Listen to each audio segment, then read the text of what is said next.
Anggota militer Vladimir Putin masih terus konsisten melayangkan serangan brutalnya pada titik pertahanan dan personel musuh yang terdeteksi. Terbukti dalam sebuah rekaman yang ramai beredar di media sosial Telegram pada Rabu 27 November 2024. Di arah Selatan Donetsk, awak T-80 pindah ke posisi menembak dan bekerja di Benteng Pertahanan Ukraina mendukung aksi kelompok penyerang.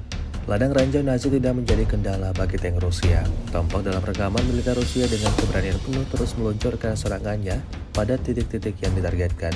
Hingga video ini beredar, beragam respon diberikan warganet.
Download Tribun X sekarang, menghadirkan lokal menjadi Indonesia.